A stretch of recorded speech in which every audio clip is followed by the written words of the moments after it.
Jay, are we going to jail? Asked Jose with a catch in his voice. Shut up, he answered as he turned his face away from the side of the street he lived on and the curious faces of the neighbors. When he looked on the opposite side of the street, he saw the police talking to the man in the wheelchair who was pointing to Aunt Niece's house. Again, he was surprised that he wasn't feeling the jubilation he had been expecting to feel. Why wasn't he feeling smug and elated? He had gotten busted by the police. This was the ultimate bad deed, so why didn't he feel like celebrating? Instead, he felt a cloud of doom hanging over his head. Had he been wrong? Had he made a big mistake? Was it too late to get out of this? Looking at Jose sniveling and cowering in the seat next to him, he knew that if he was to try to get out of this, it couldn't be in front of Jose. If he tried to get out of it by explaining to the cops that he made a mistake, it would be taken as a sign of weakness in front of the other kid, and word would get back to the school that he was a coward. Then he would be right back where he started, and other kids would start picking on him again. No, he was not going back there. There had to be another way out of this. As the officers stood walking back toward the car, he looked over at Jose, who was shaking in fear, and he regretted bringing him along. He would have been better off doing this by himself. After all, he was the one that wanted to be a fearless villain that didn't care about anyone and anything. He mulled it over and over in his mind and decided there wasn't anything they could do to get out of this situation without making them look like scared little girls. He wasn't going to beg no cop for mercy, especially no white cop that had called him a boy. He saw the way he had looked at him, and when he had patted him down, he noticed that he was particularly rough with him. Jay felt his old anger returning and was glad. So what if he was in trouble? It wasn't the end of the world. It's not like he would go to jail for the rest of his life or anything. It's not like Aunt Niecy wouldn't ever speak to him for the rest of his life. So everyone would treat him like a leper for a while. Good. That's the way he wanted it. Now this was the Jay he knew. Taking a deep breath and holding his head up again, Jay was glad he hadn't given in to the temporary feeling of remorse that had threatened to overtake him. He had set out to accomplish a deed and make a point, and he had made it. Let the chips fall where they may. He was done. When the officer got into the car, he looked back at the boys with a smirk on his face and asked them if they had anything to say before they headed to the precinct. Jose looked at Jay to see if he would say anything that would save them from a trip to the police station. Screw you. Have it your way, tough guy. Jay refused to look at Jose or the cop and instead looked into the faces of his neighbors as they pulled away from the curb and headed to the police station. Chapter 3: Mercy, Grace, and a Bowl of Fruit. Denise had just pulled out of the parking space at the local cleaners when her cell phone rang. She eased her car back into the parking space with a sigh. She sheepishly looked in her rearview mirror at the car that had been waiting behind her, thinking she was about to leave. The driver had a look of disgust on his face as he rolled past her, and she mouthed, "I'm sorry," in an attempt to appease him. She hated to inconvenience anyone or make them uncomfortable in any way, and she went out of her way not to. But even more than inconveniencing anyone, she didn't like breaking the law. So she never ran a red light, always stopped at stop signs, always buckled her seatbelt, never exceeded the speed limit, always used her turning signals, and never talked on the cell phone while driving. It never bothered Denise, but it drove her kids nuts. Whenever she approached the yellow light, she automatically started slowing down where other drivers sped up. There was always the chorus of, "Oh, Ma, you could have made that." But she never let it push her into speeding up.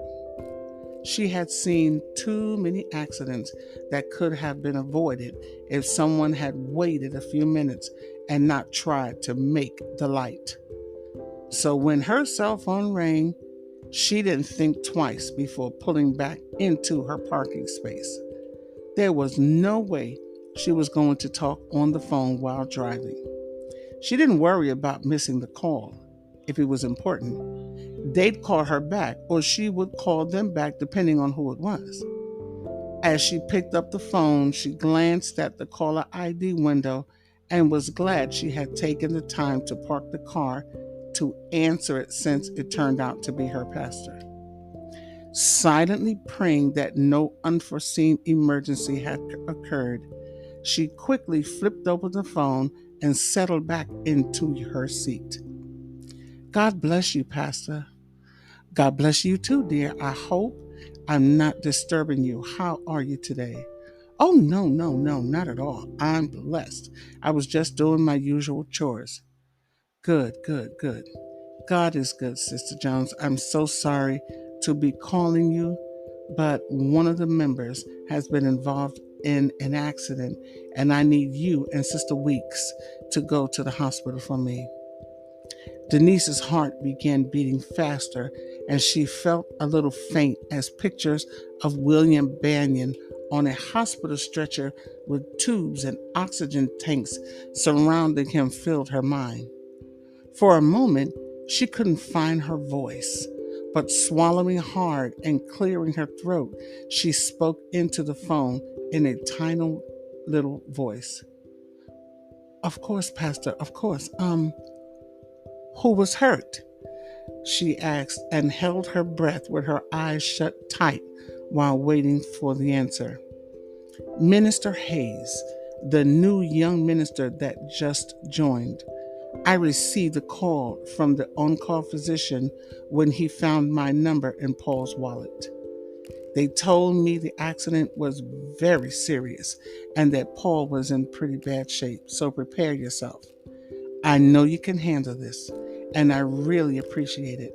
I'll be there later on today, but I'm at the nursing home with Brother George and his mother, and I have to get back home first. Since Paul has no family here, I really needed someone to be there so no one would think he was alone." "No problem. I'll call Sister Weeks right away, and we'll head over to the hospital right now." "Which hospital is he in?" she asked, hoping the pastor wouldn't hear the rush of air that escaped her since she had been holding her breath the whole time the pastor was talking. "He's in County General in the trauma unit. His full name is Paul Hayes, and his insurance card should be in his wallet. I can't thank you enough for this, Sister Jones." "Pastor, you know all you have to do is ask. Was his family notified yet, do you know?" "Yes, I contacted his mother, and she'll be here in a few hours." "Good. I'll call you when I get there to let you know how he's doing. Pastor, God bless." She immediately dialed Angie Weeks, and after explaining the situation, arranged to pick her up and head for County General Hospital. Denise silently began praying for Minister Hayes.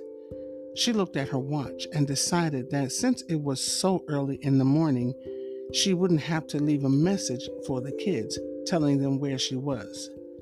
They wouldn't be home for hours, and she was sure she would be back by then.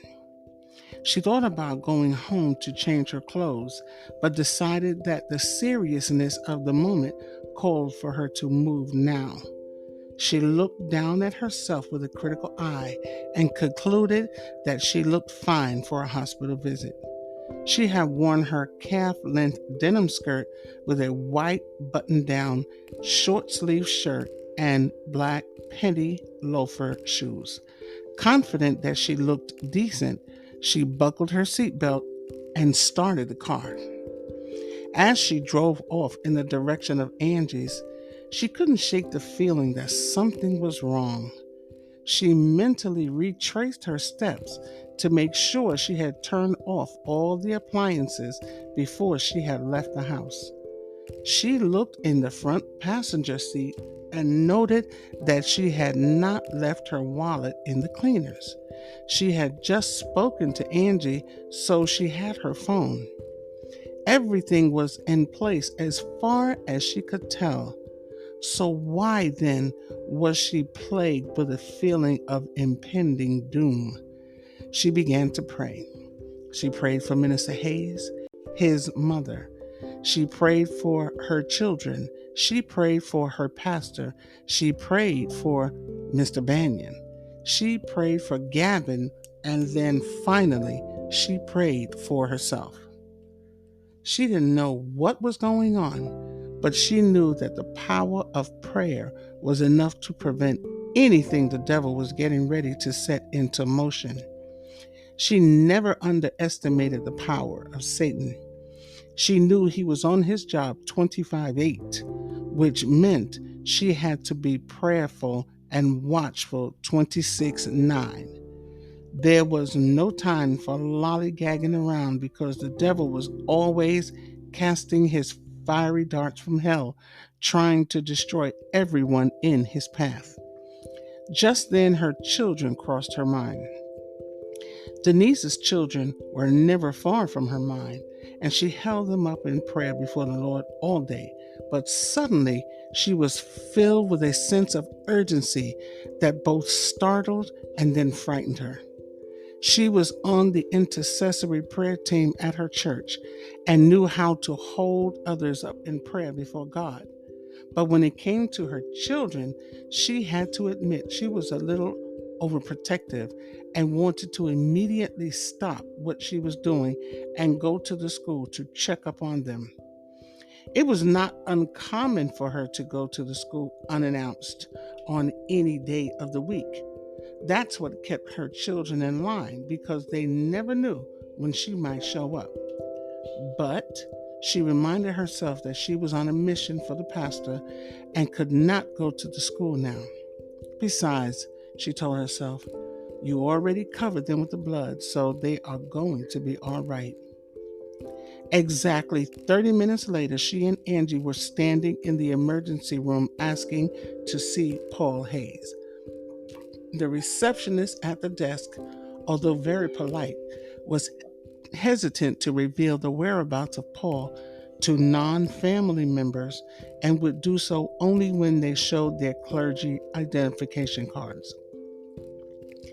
After receiving their passes, Denise and Angie had to pass through the emergency room again as they headed to the elevators that would take them to the third floor trauma unit.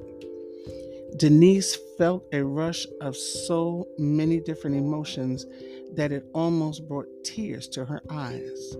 The last time she had been in this emergency room was with her husband, and she had returned home without him.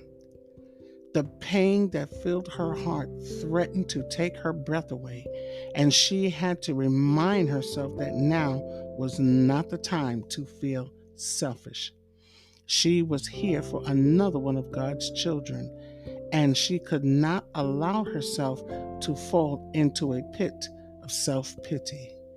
She looked in the faces of crying children, frustrated, angry parents, tired, overworked nurses, harried, underpaid doctors, bandaged, pain-filled patients, and thought about her little family.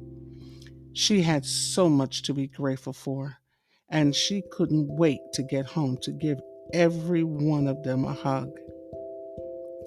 It makes you more grateful, doesn't it? Asked Angie as if she were reading Denise's mind. I was just thinking the same thing. I feel like I want to go to each and every one of these people and tell them that the Lord loves them. I sure hope that young man isn't hurt too bad. When she didn't get a response, Angie looked over at her friend and squeezed her hand tight. Are you okay? She asked, knowing that this was the first time she had been in this hospital since the death of her husband. Oh, I'm fine, girl, I'm fine. But I'm glad you're here, she answered as she squeezed her hand right back. Denise had met Angie right after she had graduated from high school, and they had become fast friends. She was on her way to a job interview when she noticed a girl on the subway platform reading from the directory board. At first, she didn't think much about it until she noticed that the girl seemed confused and a little frightened. She was looking from a piece of paper in her hand to the board and back. Then she turned and looked up and down a platform as if looking for someone. When a group of girls walked by, the girl stopped them and showed them the piece of paper, pointing to the board and saying something to them. The girls all shook their heads and continued on as the girl went back to the comparison of her paper and the board. So Denise decided to see if she could help her. As it turned out, the girl was new to the city and was on her way to a job interview the same as Denise, and amazingly, they were headed to the same place. When Denise told her they were going to the same place and they could go there together, she was overjoyed and began praising God that they had sent her a guide. When Denise heard her praising God, she felt a quickening in her spirit and joined her in praising God. When they noticed that they were drawing a crowd, they smiled at each other and walked further down the platform to get on the front of the train. All the way to the interview, they talked about their lives and became fast friends. When they spoke about the job they were going on an interview for, they discovered that they were going for the same job. Are you serious? Asked Angie with a note of concern in her voice. As cancer, answered Denise with a chuckle in her voice. You're laughing? Yeah, it's funny. I'm sorry, but it doesn't seem funny to me. It seems kind of scary. Well, not ha ha funny, more like ironic funny because here we meet each other and find out we have so much in common, and then find out we're trying out for the same job. You must admit it is kind of funny. Well, when you put it like that, I guess it is kind of funny. Is this your first job interview? Yeah, you? Nah, I've been on dozens of interviews, but I can tell this is your first. You're right. This your first job? Nope. I had a couple of jobs in my senior year of high school. Oh, I guess you'll probably get the job then. Why do you say that? Asked Denise as she switched her Bible from her left hand to her right. She had been standing with her back to the door, and the people getting on and off kept pushing her further and further away from Angie. She changed hands so she could hold on to the pole and move closer to her new friend so they wouldn't have to talk so loud over the noise of the subway cars. Well, since you worked before, you have more experience than me. I might as well not even go. Oh, thou of little faith, Denise said playfully. Do you think we're going to be the only ones to apply for this job? Nope. There's going to be lots of people there trying to get the same job that we are after. Oh boy. But we don't have to worry about any of them. We don't? No, because we are going to stretch out our faith and declare that the job is ours. I received that, said Angie as she reached out her hand to her new friend. We are touching and agreeing that this job is ours, and we are both going to walk out of that office today with the job in the name of Jesus, Denise said with conviction.